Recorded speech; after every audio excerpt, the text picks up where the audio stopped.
Hello everybody and welcome back to another episode of Crybaby. Before we get into it, remember to like, subscribe and ring that bell. Okay, so very recently it has come out on Twitter that comedian, actor and podcaster Chris D'Elia has been outed. He's having a spotlight shone upon him for grooming young females. Chris D'Elia, he's not as much a part of Joe Rogan's crew as some of the others, but Joe Rogan's had him on the podcast a number of times, and he has his own podcast called Congratulations, which, funnily enough, he refers to all of his watchers or all of his subscribers as babies. What's up, babies? Now that's not going to go down well, I doubt it. And not only the fact that he's now being called out as a potential groomer, as a potential sexual deviant, as a bit of a predator, a few of his TV roles have actually portrayed him in quite the same light. He had one role on Workaholics where he played a guy called Topher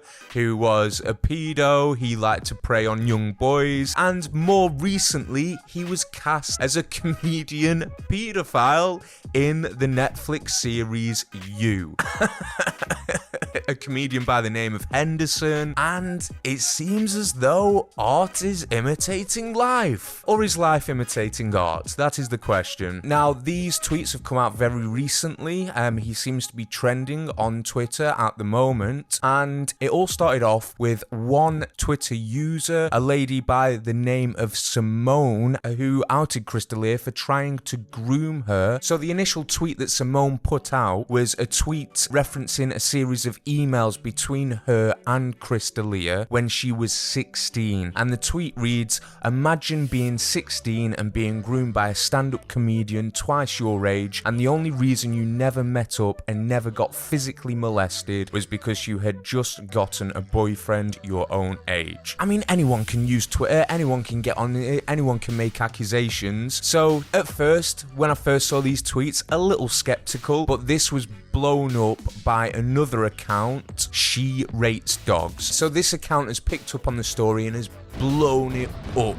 Of course, there's a bit of speculation when it comes to one or two accusations. However, since then, there has been a number of follow-up accusations. Apparently, they're now being inundated with stories relating to Chris D'Elia, and they all sound very similar. They all seem to be young girls around the ages of 16, 17. 17 in America, of course, is still illegal. 18, I believe, is the legal age of consent over there for the majority of states. I think different states have different laws in terms of their consent laws. A lot of them seem to be anonymous tweets.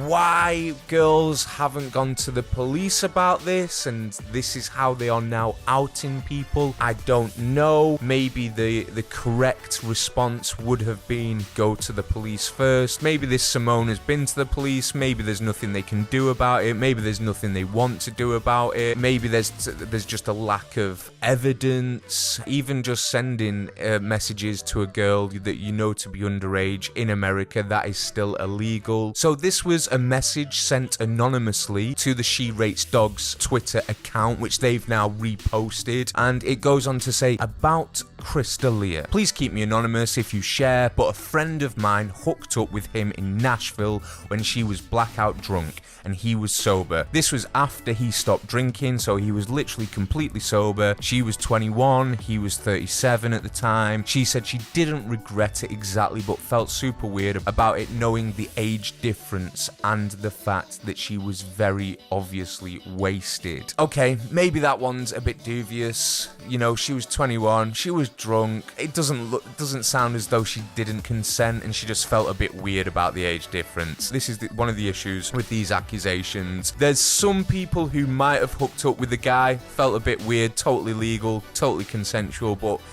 we found out there was a bit of an age gap and it was a bit weird. That can't be used as ammunition, that can't be used as evidence. You had a bit of a weird hookup, surely, and that was it. But then there's other claims as well. Chris D'Elia story. Keep me anon if you share. I was interviewing some IG influencers for a story I was working on a couple of years ago. One girl was 17 and literally had 17 in her bio. She was probably too young to even be interviewing with me, but she was one of the only people who answered my DMs. Anyway, we did a phone interview and she told me, kind of out of nowhere, that Chris D'Elia had slid into her DMs before being hella flirty and sexual, like trying to meet up with her even though she literally had 17 in her bio.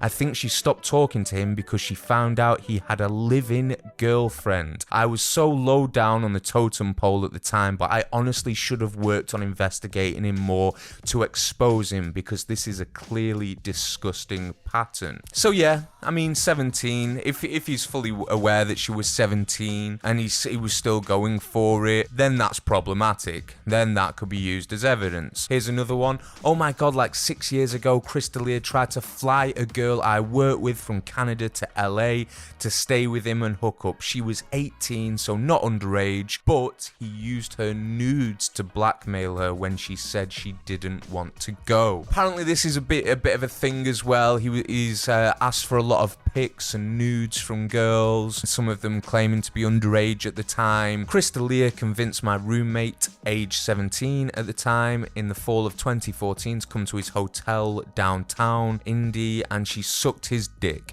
She has emails and they have a photo together on her Instagram from that night. Yikes. And I'm just going to throw this your way. Friend of a friend had an experience with him. No names, please. Just crazy. This all coming out right now. Please leave me anonymous, but Chris D'Elia kind of groomed me when I was 17 years old and slept with me when I was 17. Technically, it was legal in the state, but then he continued to emotionally blackmail me, telling me that if I left him, I'd never hear from him again, etc. He also told me that he was really into the fact that I was still in high school. I've tried to talk to someone about this for years, but I was of age and it technically wasn't illegal, so it wasn't a legal issue. Also, there's more and I have the receipts. I just don't feel comfortable going public with my name yet. Another girl has gone on to post, "Fuck you, Chris D'Elia. You solicited nudes from minors while you were in Vancouver and tried to fuck my friend when we were 16. And when I called you out on Twitter, you told her you'd ruin her life if I didn't delete it. Absolute pedophile scumbag." And it goes on. There seems to be a lot of, a lot of tweets coming out, like I said, being reposted by the She Rates Dogs Instagram page. Where it goes from here now for Chris D'Elia, I have no idea. I doubt any more podcast episodes are going to be posted for a while, because he's going to have to be taking a lot of advice from his PR people, as in what the fuck does he do next about this. People get tarnished with these reputations, especially in that sort of industry. That's going to blacklist him. That's going to put a mark against his name, and it means that he's probably never going to work again, or he's going to find it extremely difficult to work again. Whether or not this goes to court and whether or not he's convicted for any of these alleged wrongdoings, that'll probably be the end of him doing any stand-up specials on Netflix. That'll probably be the last time that you see him in any sort of TV program. It might be the end of his podcast now as well. So hopefully these girls, hopefully it's all the truth. Hopefully they get the justice they deserve and they need, and the closure that'll help them. If not, these are very serious accusations that are being made, and this will be the end of another comedian's career. But let me know what you think, guys. What do you think of Chris D'Elia? Leave a comment and tune in on the next episode. Cheers, guys.